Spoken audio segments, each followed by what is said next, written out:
Hey, welcome back to the Ping Pong Flick Show. My name is Chris Wong. Probably the biggest news for today is that the first look of Joaquin Phoenix as the Joker has arrived. This report is coming from Variety, although on Twitter you can see the pics everywhere. He also has a actual set of video where he's actually acting out as his character, takes away a rubber nose from a clown and things and such, and does a cackle and very interesting. I'm very intrigued by this. Okay, so this is coming from Variety. Todd Phillips, director of the upcoming as yet untitled Joker origin film, has revealed a first look at star Joaquin Phoenix before he becomes the infamous Batman villain. Phillips captioned the image with just Arthur, evidently this iteration of the Joker's name before he took on his mononym. And now we've also come to learn that it's a Fleck, Arthur Fleck. Affleck? Huh. Huh. Interesting. The film, directed by Todd Phillips, is an exploration of a man disregarded by society that is not only a gritty character study but also a broader cautionary tale. Scott Silver co-wrote the script with Phillips. Robert De Niro is in talks to join the film as a talk show host who plays a part in driving Phoenix's character to go mad and become the clown prince of crime. According to insiders, the script has ties to De Niro's film King of Comedy, about a failing comedian played by De Niro who kidnaps a popular talk show host to gain fame.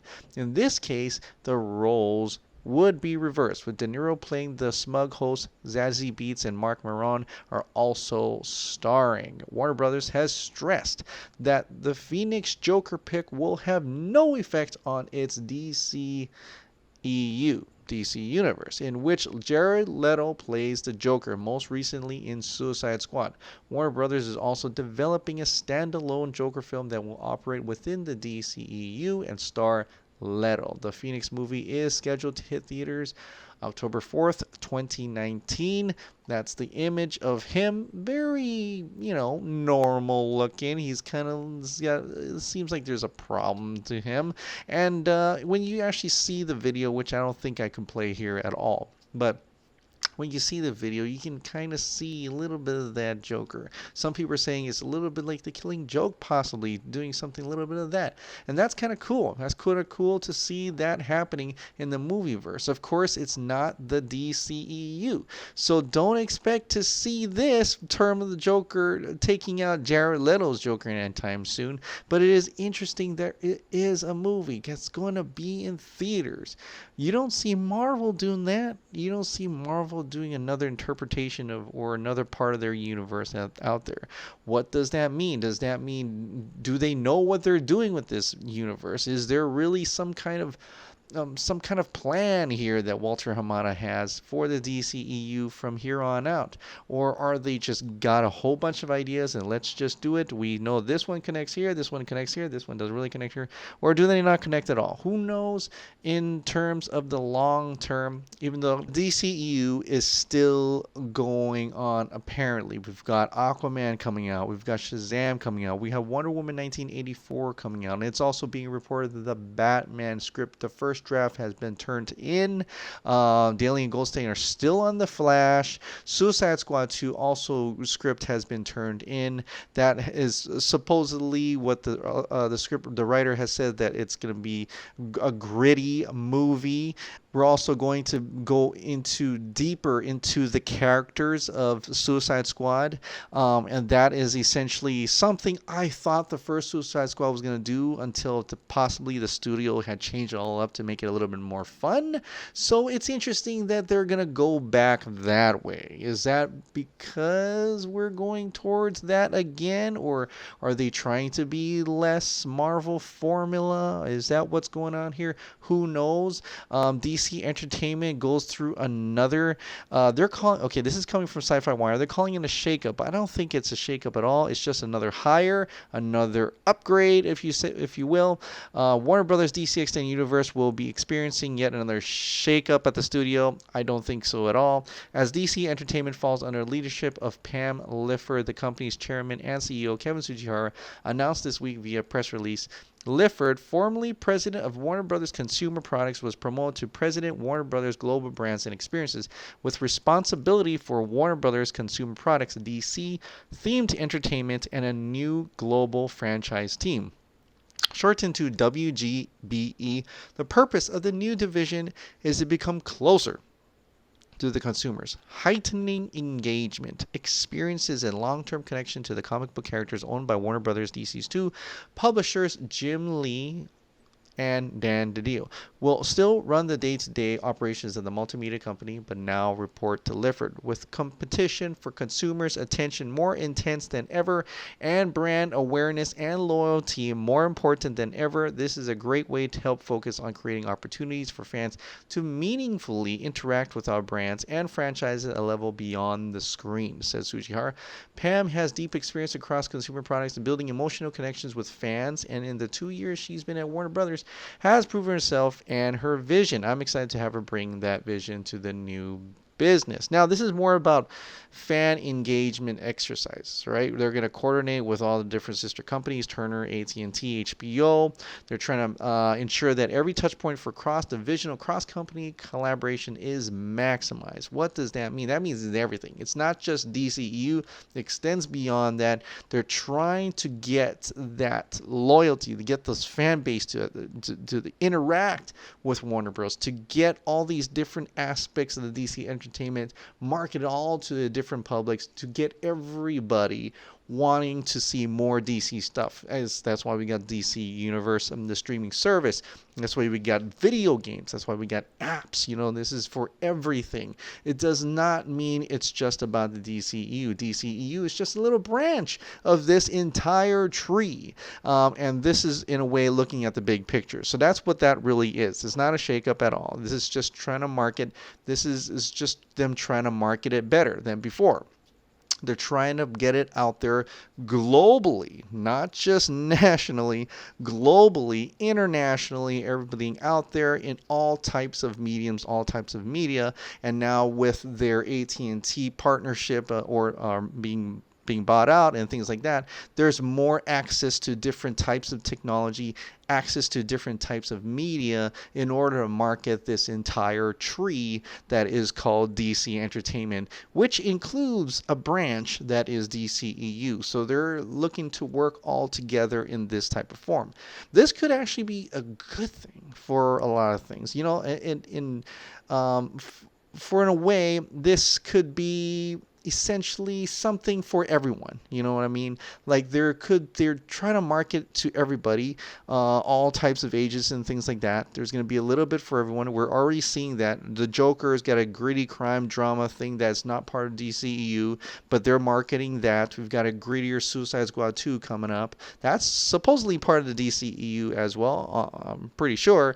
They've also got some comedy type Shazam. We've got a underwater adventure in Aquaman. We've got all types of that. We've got a grittier Titans. We also have a Teen Titans animation, Teen Titans Go. They're accessing all different types of levels of fans here and try to appease them all.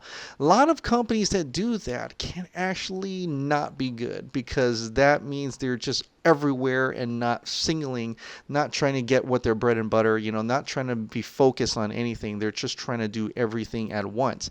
There's some companies can do that, and there's some companies that can't do that. And so I think when they put this lady, Pam Lifford, up there, and to have this person be in charge of it, they're putting that leadership up there, is maybe a good thing, meaning they're trying to really hard to give every little bit of everything to somebody. Want everybody to be involved in Warner Brothers DC, to be involved with DC Entertainment in some sort of fashion, so you can find something that you like in the DC Entertainment field. So I think that could be a good thing.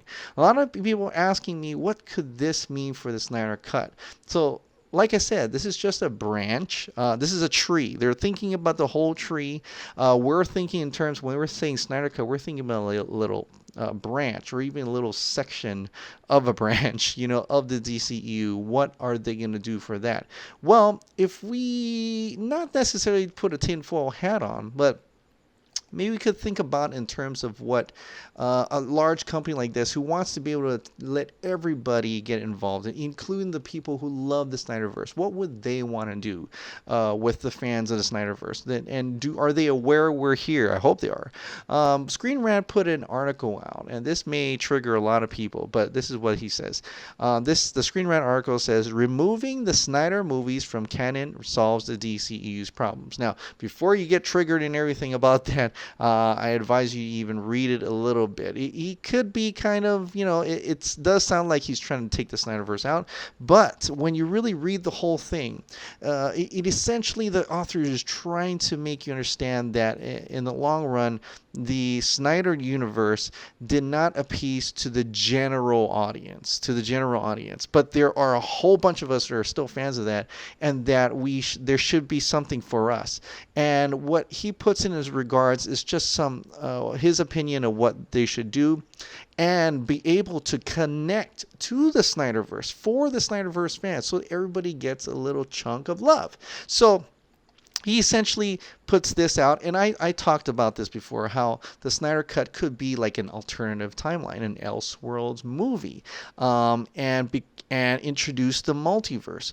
Now he puts in here that the multiverse could work for the DCU, and we're just moving away from the Snyderverse right now. We could move away right now, which we are. Aquaman, possibly Aquaman, Shazam. We got tidbits and things in here, but just in case Henry Cavill doesn't come back, or Ben Affleck doesn't come back, there is a timeline that could move on forward for that. And when it gets to the Flash, they could bring in that idea of the multiverse into it, bring in the idea of the multiverse to the general audience, movie going fans, people who just go into movie theaters, don't know what multiverse is. Maybe they haven't watched any of the Arrow CW shows. They haven't touched a comic book.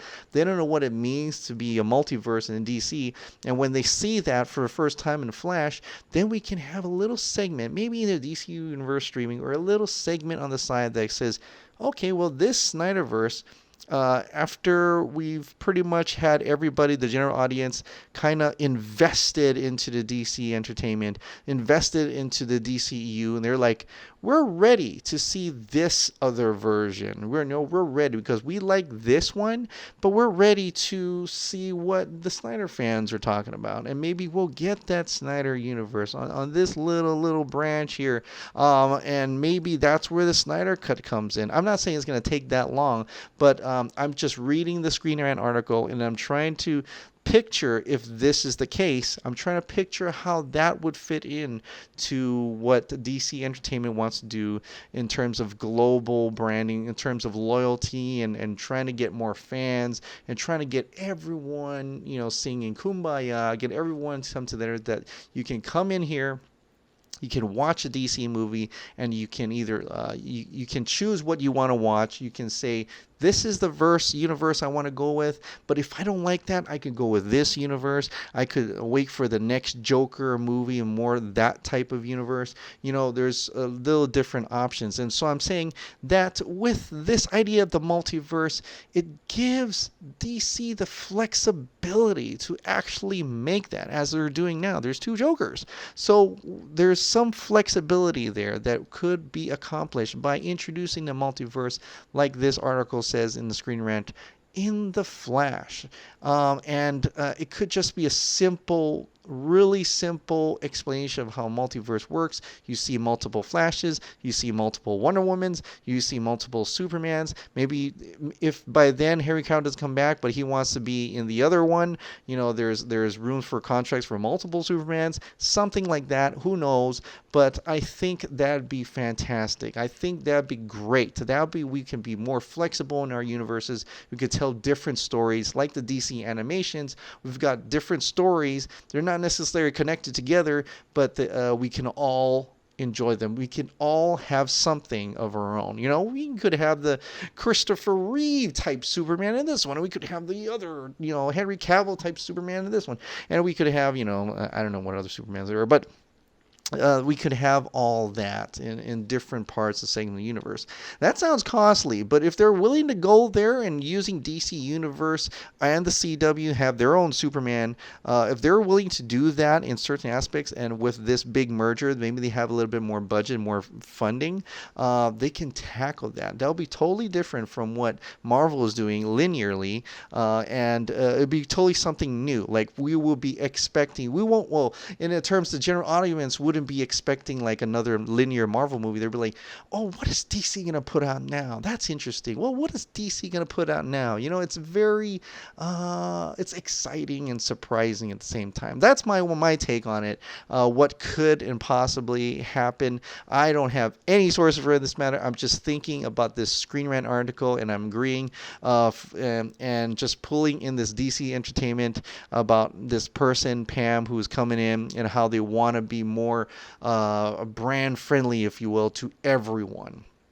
That's my take on it. I don't think it's going to happen like that, maybe, but one could dream. One could definitely dream that we would have our own little universe to be excited for, while other people can, watch this other universe if they're excited for that, and vice versa.